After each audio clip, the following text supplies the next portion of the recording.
சட்டம் மாறி வந்து மண்ணை முட்டும் காலில் சூழ்ந்து கைகள் தட்டும் வாழியவே தென்னவராட்சி திசைகள் எட்டும் நம்மவராற்றல் விண்ணை முட்டும் எட்டு திக்கும் முரசு கொட்டும் வாழியவே.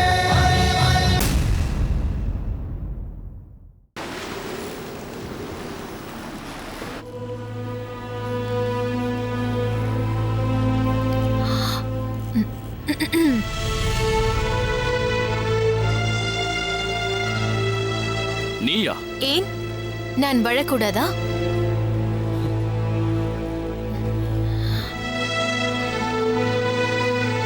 என்னிடம் பேசக்கூட பிடிக்கவில்லையா? என்மேல் ஏற்பட்ட கோபம் இன்னும் மாறவில்லை என்று தெரிகிறது. இப்போது எதற்கு இங்கு வந்தாய்? இவ்வளவு நாட்கள் கப்பலில் உள்ள அறையிலேயே முத்துநகையுடன் தானே இருந்தாய். இப்போது மட்டும் அவள் அங்கு இருக்கும் போது நீ எதற்கு இங்கு வர வேண்டும்? ஓ, இப்பொழுதுதான் எனக்கு புரிகிறது. என்ன புரிகிறது? இப்படி நீங்கள் பேசுவது உங்களுக்கு சரியாக தெரிகிறதா? இப்போது நான் உங்கள் மனைவி. ஏன் திகைக்கிறீர்கள்? அகஸ்டஸ் பெருமகனாரை கைப்பிடித்து தர யாவரும் காண நீங்கள் என்னை ஏற்றுக்கொண்டீர்கள். எந்த நேரத்திலும் உங்களிடம் வந்து பேசும் உரிமை எனக்கு இருக்கிறது. போதும், நிறுத்து. என் மனநிலை நன்றாக தெரிந்திருந்தும் என் வாழ்வில் நீ ஏன் குறுக்கிட்டாய்? அகஸ்டஸ் பெருமகனாரே உன்னிடம் சொன்னாலும் நான் செழியனின் மனதில் இல்லை. யாரோ ஒரு தாமரையை நினைத்துக் கொண்டிருப்பவர் வாழ்வில் நான் அல்லியாக சென்று மறுபக்கம் இருக்க விரும்பவில்லை. அவர் விரும்பும் பெண் எப்போது வருகிறாளோ அப்போது அவளுடனே வாழ்ந்துவிட்டு போகட்டும்.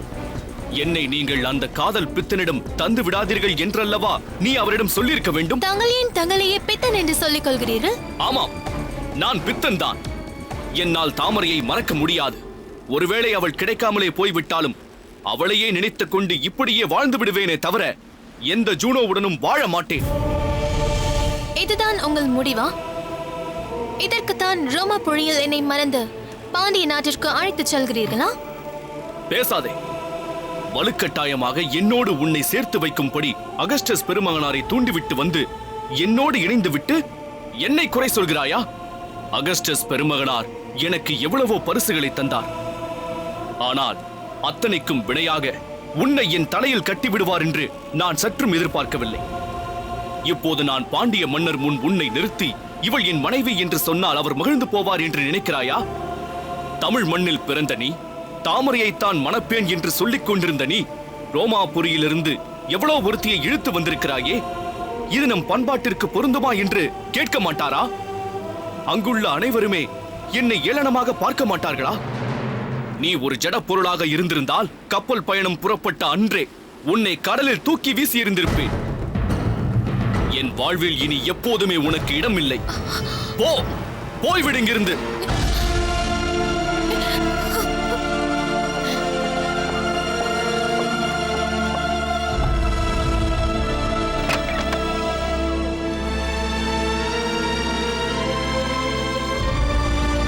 செழியன், என்ன முத்துநகை? ஜூனோவிடம் என்ன சொன்னீர்கள்? ஏன்? பாவம், அவள் அழுது கொண்டே செல்கிறாளே. அதற்கென்ன? ஏன் இப்படி நடந்து கொள்கிறீர்கள்? உங்களை நம்பி வந்த ஒரு பெண்ணிடம் மூர்க்கத்தனமாக பேசி கண்ணீர் சிந்தும்படி செய்வது முறையா? நான் அவளுக்கு எந்த நம்பிக்கையும் தரவில்லையே. நான் அவளை என்னோடு வந்துவிடு என்றும் அழைக்கவில்லையே. உங்களுக்கு என்னவாயிற்று? நீங்கள் இப்படியெல்லாம் பேச மாட்டீர்களே. ஒருவேளை உடலுக்கு ஏதாவது முடியவில்லையா? என் உடலுக்கு என்ன வந்தது? அது நன்றாகத்தான் இருக்கிறது. அப்படியானால் உள்ளம்தான் சரியில்லை என்று புரிகிறது. அதனால்தான் இப்படியெல்லாம் பேசிக் கொண்டிருக்கிறீர்கள் என்று நினைக்கிறேன். நிறுத்து முத்துநகை. இப்போது எனக்கு நேர்ந்திருக்கும் இந்த சங்கடத்திற்கு நீதான் காரணம். செனட் மண்டபத்தில் ஜூனோவை அகஸ்டஸ் பெருமகனார் எனக்கு பரிசாக தருவதாக அறிவித்த போதே எனது மறுப்பை கூறியிருப்பேன். ஆனால் நீதான் என்னை எதுவும் பேச விடாமல் தடுத்து என் வாய்க்கு பூட்டு போட்டு விட்டாள். அவள் விஷயத்தில் ஏதோ ரகசியம் இருப்பதாக கூறி வேறு வழியே இல்லாமல் நான் அந்த ஜூனோவை ஏற்றுக்கொள்ளும்படி செய்து விட்டாய். இங்கு வந்து இவ்வளவு நாட்கள் பயணம் செய்தும் இன்னும் என்னிடம் ஏதும் சொல்லாமல் அந்த ரோமாபுரிக்காரியிடம் அரட்டை அடித்துக் கொண்டிருக்கிறாயா? எப்போதுதான் அந்த அதிசயமான ரகசியத்தை என்னிடம் சொல்ல போகிறாய்? ஏன்? நீங்கள் விரும்பினால் இப்பொழுதே உங்களிடம் சொல்ல தயாராக இருக்கிறேன். ஜூனோவை நீங்கள் இந்த அளவிற்கு அவமதித்த பின்னும் சொல்லாமல் இருப்பது முறையல்ல என்பதால்தான் இந்த கணமே சொல்லிவிட வேண்டும் என்று இங்கு வந்தேன். அது என்னதான் ரகசியம்? இனியும் நேரத்தை கடத்தாமல் இப்பொழுதாவது சொல்லிவிடு. இனி நான் சொல்ல வேண்டிய அவசியமில்லை, நீங்களே பாருங்கள்.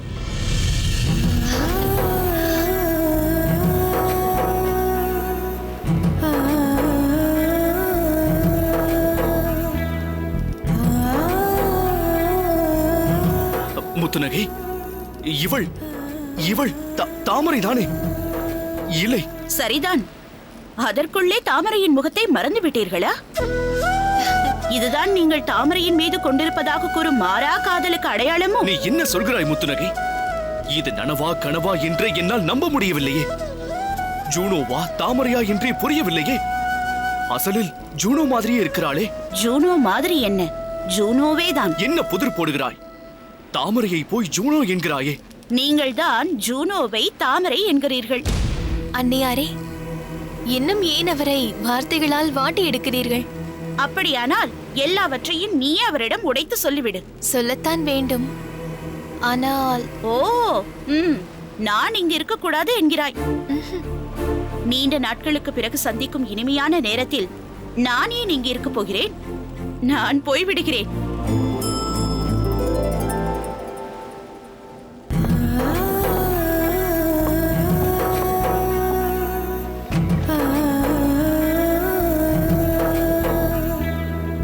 ஏன் என்னை இப்படி வியப்போடு பார்க்கிறீர்கள்?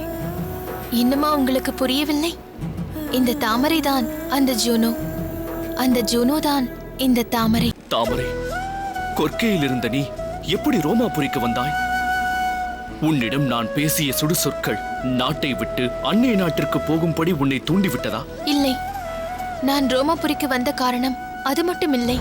பிறகு வேறென்ன காரணம்? நான் உங்கள் வளர்ப்பு தாய் தந்த மாலையை தொலைத்து விட்டேன் என்பதற்காக நீங்கள் என்னிடம் கடுமையாக பேசிவிட்டீர்கள். பாண்டிய இளவரசர் கொடுத்த மாலையை அணிந்து கொண்டது தவறு என்று கடிந்து கொண்டீர்கள். யாருக்காக வாழ்ந்தோமோ அவரே நம்மை தவறாக பேசிய பின் நாம் வாழத்தான் வேண்டுமோ என்ற சிந்தனையோடு கொற்கை துறைமுகத்தில் நின்று கொண்டிருந்தேன்.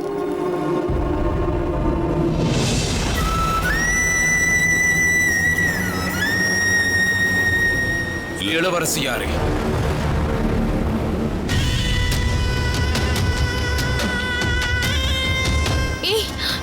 நீ நான் யார் என்பது உங்களுக்கு தெரியவில்லையா? நம் வேளிர் மன்னர் இருங்கோவேளுக்கு சமமாக உங்களிடம் அன்பு காட்டிய விருமனை அதற்குள் மறந்து விட்டீர்களா? நீ விருமன் என்பது எனக்கு தெரிந்து விட்டது. ஆனால் என் அண்ணன் இருங்கோவேள் எரிக்கப்பட்ட அன்று வேளிர்களுக்கு எதிராக சோழ வீரர்கள் நடத்திய போரில் நீ இறந்து விட்டாய் என்றல்லவா சொன்னார்கள்? வேளிர் குலம் என்னை காப்பாற்றியது. நம் வேளிர் வீரர்கள் சிந்திய ரத்தம் என்னை காப்பாற்றியது. மாமன்னர் இருங்கோவேளின் உடம்பில் ஓடிய ரத்தம் தானே உங்கள் உடம்பிலும் ஓடுகிறது. எங்களை தலைமை தாங்க அந்த தகுதி ஒன்றே போதும். வாருங்கள் இளவரசியாரே, வந்து வேளிர் குடிக்கு தலைமை தாங்கி எங்களை வழி நடத்துங்கள். இல்லை, இதற்கு நான் உடன்பட மாட்டேன். அப்படியானால் உங்களை வலுக்கட்டாயமாக அழைத்துச் செல்வதை தவிர வேறு வழியே இல்லை. வீரர்களே, இளவரசியாரை அழைத்து வாருங்கள். இளவரசியாரே, நில்லுங்கள். இளவரசியாரே, ஓடாதீர்கள், நில்லுங்கள். அந்த விருமனிடமிருந்து தப்பிப்பதற்காக ஓடிக்கொண்டே இருந்தேன். எங்கே போகிறோம் என்றே தெரியாமல் ஓடினேன். எப்படியோ ஓரிடத்தில் மறைந்து கொள்ள இடம் கிடைத்தது. அங்கு வந்துவிட்ட விருமன் நான் மறைந்திருந்ததை கவனிக்கவில்லை. நான் இருக்கும் இடத்தை கடந்து வெகு தூரம் சென்று விட்டான். எப்போது விருமன் நம்மை பார்த்து விட்டானோ இனிமேல் நம்மை விட்டு வைக்க மாட்டான் என்று யோசித்தேன். இனி கொற்கை அரண்மனைக்கு திரும்பி செல்லக்கூடாது, விருமனிடமும் அகப்பட்டு விடக்கூடாது என்ற நிலையில் நான் தவித்துக் கொண்டிருந்த நேரத்தில் ரோமாபுரியை சேர்ந்த ஒரு பெரியவர் யவனக்கிழவர் என்னை பார்த்தார். நான் ஏதோ சங்கடமான சூழ்நிலையில் இருக்கிறேன் என்பதை உணர்ந்து தன்னோடு ரோமாபுரிக்கு வந்து சில நாட்கள் தங்கும்படி அழைத்தார். மனவேதனையில் இருந்த நான் அதிலிருந்து மீளவும் விருமனிடமிருந்து தப்பிக்கவும் எப்படியோ ஒரு புகலிடம் கிடைத்தது என்ற நம்பிக்கையோடு அவரோடு ரோமாபுரிக்கு புறப்பட்டு வந்து விட்டேன். ஓரளவிற்கு இத்தாலிய மொழியை கற்றுக்கொண்ட நான் கப்பல் பயணத்தின் போது அந்த பெரியவரிடம் மற்றவர்கள் முன் உரையாடுவதற்கு போதுமான அளவிற்கு மொழி ஆற்றலை விரிவுபடுத்திக் கொண்டேன். ரோமாபுரியில் உள்ள யவனக்கிழவர் இல்லத்தில் அவரது மகளாகவே வாழ்ந்து கொண்டிருந்தேன். அப்போது ஒரு நாள் உண்மையான ஜூனோ அங்கு வந்தாள். அப்படியானால் உண்மையான ஜூனோ என்று ஒருவள் இருக்கிறாளா? இல்லாமல் என்ன? ஜூனோ பார்ப்பதற்கு என்னை அச்செடுத்தது போல் என் முக சாயலிலேயே இருந்தாள். நாங்கள் இருவரும் ஒருவரை ஒருவர் பார்த்து வியந்து நின்றோம். எங்களுடைய உருவ ஒற்றுமை இவர்கள் இரட்டை பிறவிகளோ என்று நினைக்கும்படி இருந்தது. அந்த ஒரு நாள் சந்திப்பிலேயே நாங்கள் இருவரும் இணைப்பிரியாத தோழிகளாகிவிட்டோம். என் பொருட்டு நீ சிறிது காலம் ஜூனோவாக இருக்க வேண்டும் என்று கேட்டாள். ஏன்? அந்த சமயம் அகஸ்டஸ் பெருமகனாரின் ஆட்சி பொறுப்பேற்க மேசனஸ் போன்ற நயவஞ்சகர்களால் இடையூறு உண்டாகுமோ என்ற அச்சம் முளைவிட்டுக் கொண்டிருந்தது. அகஸ்டஸ் பெருமகனார் போருக்கு செல்லும் நேரத்தில் சில நாட்கள் ஆட்சி பொறுப்பை மேசனஸிடம் தந்திருந்தார். அதை பயன்படுத்திக் கொண்டு தானே நிரந்தர ஆட்சி தலைவராகிவிட வேண்டும் என்ற அடக்க ஒண்ணா பேராசை அவருக்கு ஏற்பட்டுவிட்டது. அதனால்தான் அகஸ்டஸ் பற்றிய அவதூறுகளை பரப்பி அவரை தந்திரமாக வீழ்த்துவதில் ஈடுபட்டார். இந்த சூழ்நிலையில்தான் மேசனஸையும் அவருக்கு துணையாக மாறும் துரோகிகளை பற்றி உளவறிந்து சொல்வதற்கு தகுதியான நம்பிக்கைக்குரிய ஆட்கள் சில பேர் தேவைப்பட்டார்கள். மற்றவர்களை விட ஜூனோவே அந்த ஒற்று வேலையில் ஈடுபடுவது நல்லதாயிற்று என்று அகஸ்டஸ் பெருமகனார் நினைத்தார். அந்த சூழ்நிலையில்தான் ஜூனோ என்னை பார்த்தாள். அகஸ்டஸ் பெருமகனாரிடம் என்னை அறிமுகப்படுத்தினாள். என்னிடம் கேட்ட வேண்டுகோளையும் சொன்னாள். அகஸ்டஸ் பெருமகனாரும் அதை ஏற்றுக்கொண்டு எங்கள் உருவ ஒற்றுமையை பயன்படுத்தி என்னை ஜூனோவாக்கி அவளை ஆண் வேடத்தில் கயவர்களை உளவு பார்க்கும் வேலைக்கு நியமித்து விட்டார். ஜூனோவைப் போலவே என்னையும் தன் மகளாகவே ஏற்று அவளுக்குரிய எல்லா அதிகாரங்களையும் எனக்கும் வழங்கிவிட்டார். அகஸ்டஸ் பெருமகனார் ஏன் உன்னை என்னிடம் கரம் பிடித்து தந்தார் என்பது இப்போதுதான் புரிகிறது. மற்றும் எதிர்பாராத வகையில் நீங்கள் பாண்டிய நாட்டு தூதுவராக ரோமாபுரிக்கு வந்து விட்டீர்கள். இறுதியாக புறப்படும் நேரம் வரை கூட நான் ரோமாபுரி செல்வதில் விருப்பம் இல்லாதவனாகத்தான் இருந்தேன். மாமன்னரே வற்புறுத்தி என்னை வழி அனுப்பியதால் தான் நான் இங்கு வந்தேன். இங்கு வந்து உன்னை கண்டுபிடித்து செல்ல வேண்டும் என்பதற்காகத்தான் இந்த பயணம் ஏற்பட்டதோ என தோன்றுகிறது. ஆனால் நீயோ என் காதல் பொய்யென்று நினைத்து என்னை சோதிக்க துணிந்து விட்டாய். அப்படி நினைக்காதீர்கள். அப்படிப்பட்ட எண்ணமே எனக்கு கிடையாது. நீங்கள் எப்படிப்பட்டவர் என்பது எனக்கு தெரியாதா? உங்கள் மனதில் என்னை தவிர வேறு யாருக்கும் இடமில்லை என்பது எனக்கு புரியாதா? எனக்கு உங்களிடம் உள்ள உரிமையில் அப்படி வேடிக்கை செய்தேன். ஒவ்வொரு கணமும் உங்களுடனேயே இருக்க வேண்டும் என்று விரும்பினேன். அதனால்தான் அப்படி நடந்து கொண்டேன். ஒன்று மட்டும் உறுதியாக சொல்கிறேன். நீங்கள் ஜூனோவை காதலித்து அவளை ஏற்றிருந்தால் கூட தவறாக நினைத்திருக்க மாட்டேன். ஏனென்றால் அந்த ஜூனோவுக்குள் நீங்கள் தாமரையைத்தான் கண்டிருப்பீர்கள். தாமரை,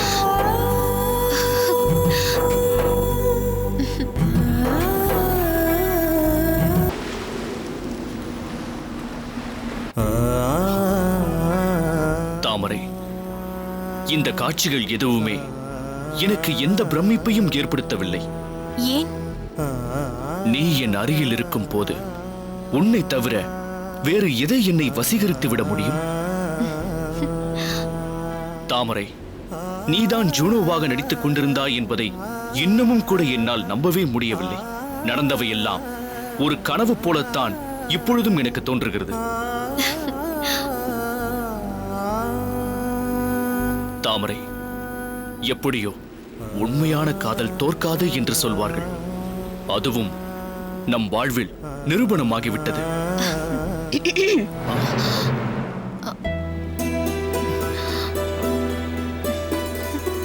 செழியரே, அகஸ்டஸ் பெருமகனார் அளித்திருக்கும் எத்தனையோ பரிசுகள் இருக்க அதில் ஒன்றை மட்டுமே பார்த்து கொண்டிருந்தால் போதுமா? மற்ற பொருட்களுக்கும் தங்களை யாரென்று பார்க்கவில்லையே என்ற ஏக்கம் இருக்காதா? என்ன முத்துநகை இப்படி கூறுகிறாய்? எனக்கும் அகஸ்டஸ் பெருமானார் அளித்திட்ட பரிசு பொருட்களை எல்லாம் கண்டு கடித்திட வேண்டும் என்று ஆசைதான். ஆனால் இதுவரை அவர் அளித்திட்ட பரிசு பொருட்களில் ஒன்றை கூட நான் பார்க்கவில்லையே. ஏன் செழியரே இப்படி ஒரு அபாண்டமான பொய்யை கூறுகிறீர்கள்?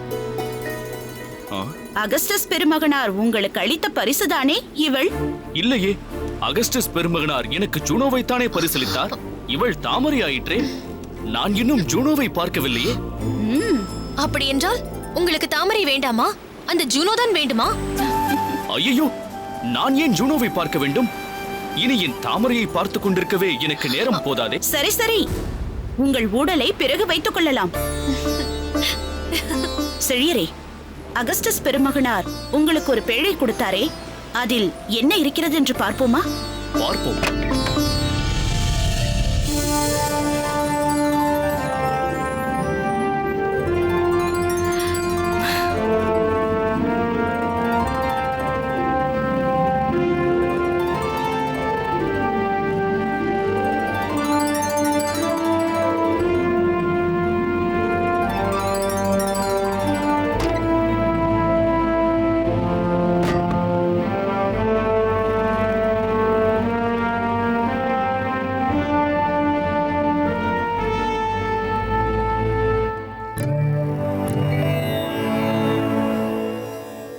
என்ன இது?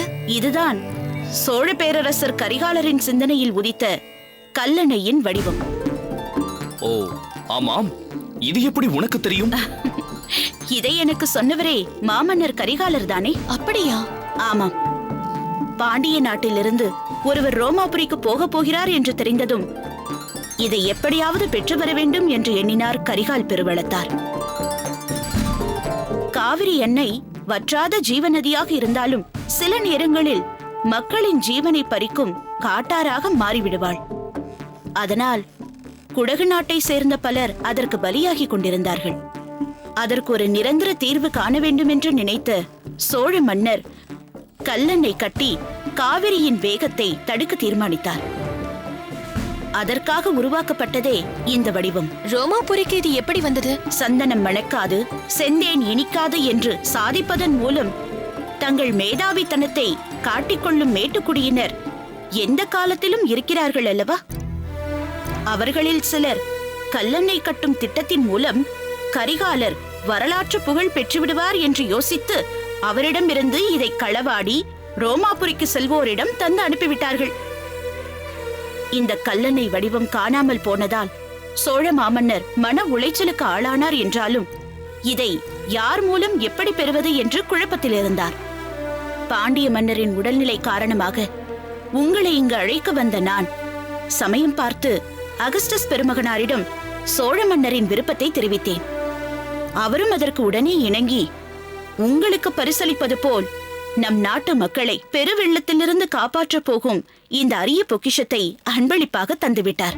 முத்துநகை, என்னதான் நான் ரோமாபுரிக்கு தூதுவனாக வந்து ரோமாபுரி பாண்டியன் என்று புகழ் பெற்றாலும் சோழ மாமன்னர் கரிகால் பெருவளத்தாரின் கவலையை தீர்க்கும் பொருளை உன்னால் தான் கொண்டு வர முடியும் என்பதை சூழ்நிலை மெய்ப்பித்துள்ளது பார்த்தாயா? உங்களுக்கு ஒன்று தெரியுமா? எனக்கும் உங்களுக்கும் உள்ள காதலை பற்றி சொல்லி ஜூனோவாகவே என்னை உங்களோடு அனுப்பி வைக்கும்படி அகஸ்டஸ் பெருமகனாரிடம் சொன்னதே என் அண்ணியார் முத்துநகைதான். முத்துநகை, நாங்கள் இருவருமே உனக்கு நன்றி சொல்ல கடமைப்பட்டிருக்கிறோம். அது சரி, ஜூனோவை நீ கண்டதுமே இவள் தாமரைதான் என்பதை எப்படி கண்டுபிடித்தாய்? இவள் இருந்த கோலத்தில் நான் மட்டும் எப்படி கண்டுபிடித்திருக்க முடியும்? அகஸ்டரின் மாளிகையில் இவளது அறைக்கு உறங்க சென்ற போது இவளாகவே வந்து தனது ஜூனோ உடையை களைந்து தாமரையாக வந்து நின்று தன்னை எப்படியாவது தங்கள் பரிசு பொருளாக்கி தமிழகத்திற்கு அழைத்து சென்று விட வேண்டும் என்று மிகவும் கெஞ்சினாள். இது என்ன அநியாயம்? நான் எங்கே கெஞ்சினேன்? எங்கள் செழியனை இப்படியெல்லாம் நீ ஏமாற்றலாமா? நான் அகஸ்டஸ் பெருமகனாரிடம் சொல்லி உன்னை தாயகத்திற்கு அழைத்து போகிறேன் என்று நீங்கள் தானே சொன்னீர்கள். செழியன், பார்த்தீர்களா? முழு பூசணிக்காயை சோற்றில் மறைக்க பார்க்கிறாள். இது பெண்ணினத்திற்கே உரிய அகங்காரம். பெண் என்பவள் தானாக ஒரு ஆடவனை தேடி செல்லக்கூடாதாம். ஆடவன் மீது என்னதான் அன்பிருந்தாலும் அவனை தானே நாடி வரும்படி செய்ய வேண்டுமாம். அதுதான் அவர்களுக்கு பெருமையாம். பேசாமல் இருங்கள். நீங்களும் ஒரு பெண்ணாக இருந்து கொண்டு இப்படியெல்லாம் பேசலாமா? சரி விடு தாமரை. ஏதோ முத்துநகை என்ற ஒரு பெண்ணாவது உண்மையை பேசிவிட்டு போகட்டுமே.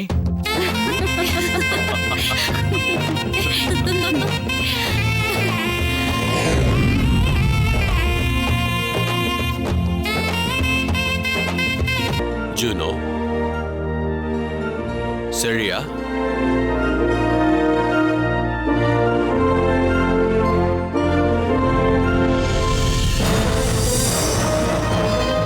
ஹீரோ ஜித்தன் ரமேஷ் பலமுறை பயந்து வீட்டை விட்டு வெளியே ஓடி வந்தாலும் மீண்டும் வீட்டிற்குள் செல்லும்படியான தொடர் காட்சிகளையும் கொஞ்சம் குறைத்திருக்கலாம்.